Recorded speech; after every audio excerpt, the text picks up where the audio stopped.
Bismillahirrahmanirrahim. Alhamdulillahirabbil alamin. Magandang araw po sa inyo lahat. Nagbabalik naman po tayo sa panibagong video natin. Ah, uh, may mga dalawa or tatlo tayong topic na pag-uusapan ngayon. Ang number one, itong nangyari sa Tacloban City, no? Yung mga minor de edad na namaril, shooting spree. Ang tawag po diyan sa western shooting spree. Namaril po ng mga estudyante o mga tao doon sa Tacloban. Kung alam naman po natin lahat na itong Tacloban City yan po ang lugar yan po ang lugar ng ating dating Speaker of the House. Kilala niyo na po kung sino yan, yun po. Ang problema ngayon dito paano natin mapapanagot ang mga naging suspects or yung mga batang namaril. Meron po tayong tinatawag kasing Juvenile Justice and Welfare Act of 2006. Ito po si Kiko Matching ho, ang ang main author nito. Kilala na po naman natin kung sino si Kiko Matching, yung hindi mananalo sana kung hindi napangasawa ni Ate Shawi. Kilala niyo naman po yun. Tawag po dito Juvenile Justice and Welfare Act of 2006. Kung i-determine po natin ang age ng concerned age ng batas na to, kung pupunta po kayo, anyway, itong tawag po nito ay RA 9344. Pwede niyo na pong i-search ito. Searchable naman po ito sa online para mabasa niyo na siya ng buo. Bibigyan na natin ng konting emphasis itong section 6. Nandito po nakasaad sa section 6 yung minimum age of criminal responsibility. Babasahin lang po natin, medyo maiksi lang to, tatlong maiksing paragraph sa section 6, minimum age of criminal responsibility. Ito po ang nakakasaad sa batas. A child 15 years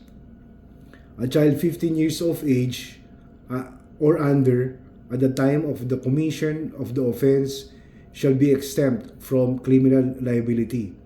However, the child shall be subjected to an intervention program pursuant to Section 20 of this Act. Iwanan po muna natin yung Section 20 ng batas na to, Tapos, yung second paragraph, a child above 15 but below 18, a child above 15 years but below 18 years of age shall likewise be exempted from criminal liability and be subjected to an intervention program unless he or she has acted with discernment, in which case such child shall be subjected to the appropriate proceedings in accordance with this Act. The exemption of criminal liability herein established does not include exemption from civil liability, which shall be enforced in accordance with existing laws. So, ang nakalagay dito, the child shall be subjected to an intervention program pursuant to Section 20 of this Act. So, titingnan po natin kung anong nakakasaad dito sa Section 20. Nandito po yung provision tungkol sa DSWD, Intervention means may mga papasok na mga sangay ng pamahalaan natin na mag-handle ng case ng bata. So isa na nga rito ay yung DSWD, yung Barangay Council for Protection of Children, etc. Tingnan naman po natin, searchable naman po to. As I said, searchable naman po ito sa online. Dinidiscuss po natin to, para po sa ating mga kababayan na may mga anak dyan na mahirap i-handle. Kailangan po natin talagang putunan ng pansin ng ating mga anak, mapababae man yan o mapalalaki man yan, kailangan talaga natin ng tamang pag-handle, tamang pag-alaga sa mga anak natin. So ano naman itong sinasabi ng Section 6, yung subjected to an intervention, unless he or she has acted with discernment. Ang ibig sabihin po kasi ng discernment, yung alam nung bata na alam niya ang ginagawa niya ay mali o hindi. So, ayun pa yun, papasok pa dun yung concern na ginawa ng bata pero hindi niya alam kung ano magiging resulta nung action niya, yung ginawa niya, magkakaroon tayo ng problema diyan, magkakaroon tayo ng magiging problematic. Kasi for example, yung nangyari sa Tacloban, yung mga dalawang bata, namaril. Tapos sa tingin niya, sa isip ng bata, kung interview ng bata, hindi niya alam na pag binaril niya, hindi mamatay. Obviously, alam naman ng natin lahat, no? Na pag namaril ka, syempre, it's either mamatay or makasurvive. I don't know, no? Depende yan sa sitwasyon. Pero ang sinasabi ko lang, kung magsalita yung bata na hindi ko kasi alam, sabihin ng nanay, merong problema sa pag-uutak ng bata, magkakaroon ng reason dun sa discernment na provision na sinasabi natin, no? So may dagdag ko lang, yung dalawang bata pala sa Tacloban na namaril, meron isa ata doon, ang tiyuhin or yung tito pulis. Tapos yung isa naman daw, anak daw ng sundalo. So sa tingin ko, in my own opinion, magkakaroon talaga ng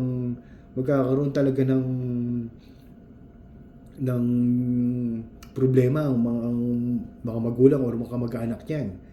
Magkakaroon din ng liability kasi nga biro nyo paano napunta sa bata yung mga baril. Ibig sabihin talagang negligence, kapabayaan yun sa part ng mga magulang or nung pamilya.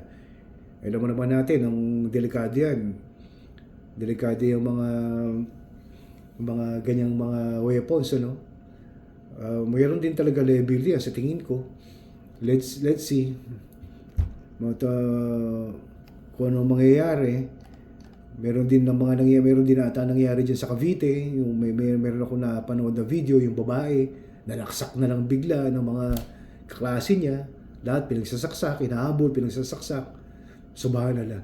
Tingnan natin kung anong mga mangyayari diyan sa mga pangyayari na yan, sa mga susunod na mga araw. Titingnan po natin. So mahalaga po itong batas na to. Siya nga pala, itong batas na to, inuulit ko po, batas po ni Kiko Pangilinan to, si Kiko Matching.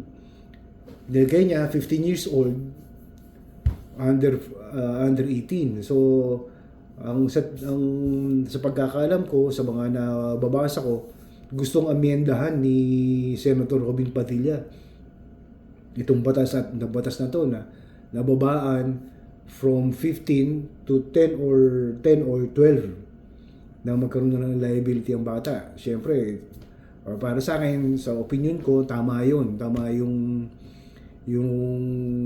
iniisip ni Senator Robin Padilla na babaan yung age. Kasi nga, sa ngayon, masyado nang malawak ang ng mga bata ngayon. Masyado nang, I should say, medyo nagiging open na sila sobra, nagiging radical na, sobrang bata pa lang, radical na, at saka kung ano ng mga naiisip. Kailangan talaga natin patnubayan at gabayan natin ang mga bata. So sa tulong ng amendment na to na pinapanukala ni Senator Robin Padilla, at least po magkakaroon po ng tulong ito na maging deterrent ito sa mga parents, no, kailangan talaga i-handle natin with care itong mga anak natin. At saka iwasan po natin na magkaroon sila ng chance na gumawa ng mga ganyang mga acts na talagang makakalabag sa ating batas.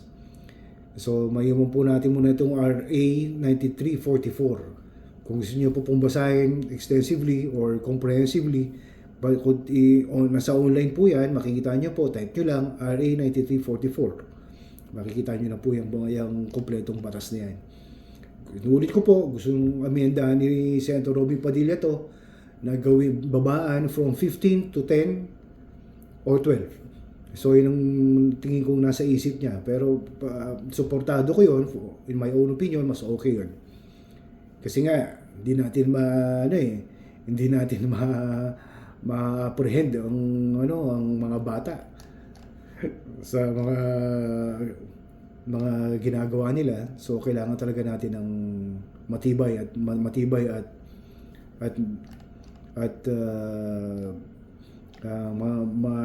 matindi na batas tungkol sa mga bata na yan. Okay, ang susunod nating i-share ko sa inyo yung nangyari nga po na pre-trial sa Senado concerning sa impeachment ni VP Sara, no?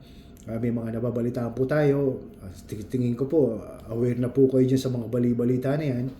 Yung sinabing kinain daw ng buhay ni Attorney Sheila Sison. Si Sheila Sison po, as we all know, siya po isa sa mga counsel ni VP Sara, siya po isa sa mga abogado, bukod kay Attorney Michael Powa, at saka pa yung si Attorney Narvasa, at may iba pa, no? Hindi ko lang matandaan ko yung mga ibang pangalan. Ito po ata si Attorney Sheila. Siya po yung lead counsel ni VP Sara. Si Attorney Michael Powa naman, ata siya yung spokesperson dun sa impeachment defense ni VP Sara. Kinain daw ng buhay ni Attorney Sheila itong si Luistro, itong si Baculaw, ito nakakapag-init din ng mga alam naman ng taong bayan na mainit ang ulo natin sa mga yan, sa mga miyembro ng alam na natin, ng mga maleta gangs. Ayun ang sabi ng 18 brave soldiers, no? Sabi po nila yon. Hindi po sa akin ang galing yun, sa kanila po nang galing yun. At nakita naman po natin yung mga ebidensya na ipinakita ng ating mga dating sundalo, hindi ako magtataka na talagang kakainin ng buhay ng defense team, yung mga prosecutor team na yan. Anyway, titinan po natin ulit kung ano ang susunod na mga mangyayari dyan sa Senado. Tabayan na lang natin. Hopefully, inshallah, na i-live stream nila yung pre-trial na yan, Kasi hindi nila live stream, Kaya wala tayong na yung mga side comments lang ng mga naririnig natin, Pero let's see. Inshallah, habang nagpe-pre-trial sila, i-live stream nila para at least malaman natin, panood natin kung mga nangyayari doon, yung mga balitaktakan nila doon. Anyway, let's see sa mga susunod na araw kung ila-live stream nila yan, inshallah. Okay, abangan po natin yan. Yung pangatlo naman po na pag-uusapan natin, itong tungkol kay Senator Marcoleta na sabi-sabi daw, siya sa kanya na mismo nang galing, maaari daw na i-issuean ng warrant of arrest. Well, let's see, no? Ito very stupid talaga itong mga ibinabatong mga akusasyon sa senador na to. Alam mo naman natin na ito ay diretso to, matuwid ito, talagang hinahabol ang katotohanan, gusto makamit ang katarungan. Let's see.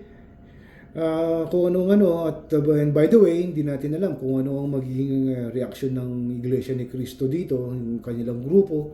Mataas din ang respeto natin sa mga yan. Tabayan na natin, no? Alam naman natin, yung ang administrasyon natin ngayon, iba ang sinasabi sa ginagawa. So, sabi ng PNP or ng NBI ata, na wala naman daw warrant. So, let's see. May mga president na na sinabing wala, pero ano naman pala. Let's see kung anong mangyayari dyan sa issue na yan ni Senator Marcoleta. Hopefully maging okay sila, Senator, grupo ng Cayetano Black. Suportahan po natin sila. Malalaman natin yan sa mga susunod pa na mga pangyayari. And by for now, tapusin ko na po ito yung video. Let's see po kung makapag-upload pa tayo next within the day or tomorrow, inshallah. And kung napanood nyo po itong short video na to, sana po makonsider nyong i-like, i-subscribe, and i-share. Maraming salamat po. Bye for now. Babalik po ulit ako sa mga susunod na video. Maraming salamat po. Assalamualaikum warahmatullahi wabarakatuh.